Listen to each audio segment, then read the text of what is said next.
perkenalkan nama saya Elsa Monica Hotmatua Syombik dari Banking 5D dengan NIM 2005071103 dari jurusan Perbankan dan Keuangan Politeknik Negeri Medan. Di kesempatan kali ini saya akan membahas tentang kajian komprehensif atas implementasi laporan keuangan terhadap PT Bank Bumi Arta periode 31 Desember 2020.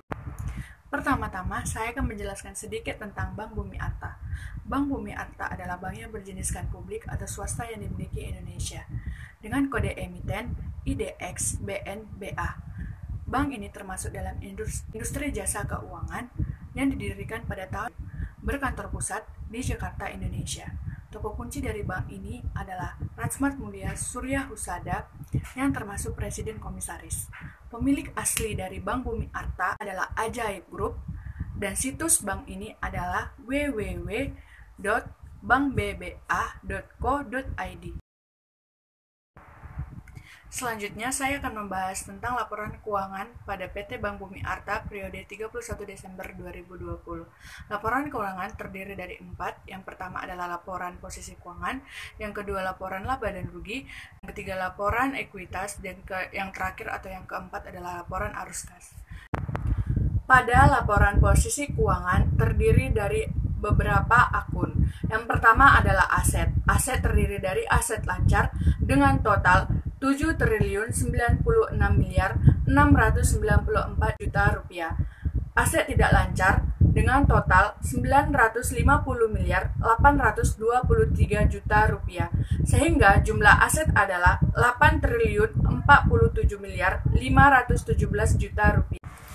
Yang kedua adalah liabilitas. Liabilitas terdiri dari jangka pendek dengan total 6.150.692 juta rupiah. Liabilitas jangka panjang dengan total 87.516 juta rupiah. Sehingga total liabilitas adalah 6.248.200 juta. Sedangkan total ekuitas bertotal 1.799.509 juta rupiah. Dan jika ditambahkan liabilitas dengan ekuitas menjadi 8.047.517 juta rupiah. Dengan demikian dapat kita lihat bahwasanya jika diperbandingkan dengan laporan tahun 2019, maka pada tahun 2020 laporan posisi keuangan mengalami kenaikan sebesar 26.606.000. Yang berikutnya kita akan membahas tentang laporan laba rugi. Laporan laba rugi terdiri dari yang pertama laba kotor. Laba kotor dengan total 353.774 juta rupiah. Laba rugi usaha 59.724.000. Penghasilan beban lain-lain 7.420.000. Laba sebelum pajak penghasilan dengan total 67.144.000. Laba tahun berjalan dengan total 48.330.000. Laba rugi komprehensif tahun berjalan dengan total 57.806.000. Laba komprehensif tahun berjalan yang dapat didistribusikan kepada dengan total 57.806.000 rupiah. Sehingga jika dibandingkan dengan laporan laba rugi komprehensif pada tahun 2019, maka pada tahun 2020 mengalami penurunan sebesar 10.200.000 rupiah. Yang ketiga adalah laporan perubahan ekuitas. Laporan perubahan ekuitas terdiri dari modal saham dengan total 9 miliar, saldo laba dengan total 543.867.000 rupiah, surplus revaluasi aset tetap dengan total 390 juta rupiah 432.000. Penghasilan komprehensif lainnya akan dikurangi sebesar 1.884.000 rupiah. Kepentingan non pengendali dengan total 937.894 juta rupiah.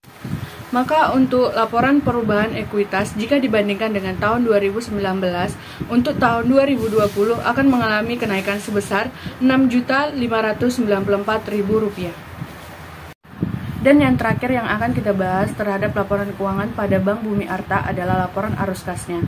Laporan arus kas terdiri dari arus kas bersih dari aktivitas operasi dengan total Rp544.379.000. Arus kas dari aktivitas investasi akan dikurangi dengan total Rp1.167.909.000.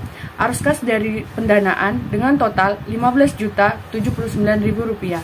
Saldo kas dan setara akhir tahun dengan total Rp799.050.000. Maka jika dibandingkan dengan tahun 2019 untuk laporan arus kasnya, di tahun 2020 mengalami penurunan sebesar Rp540.071.000.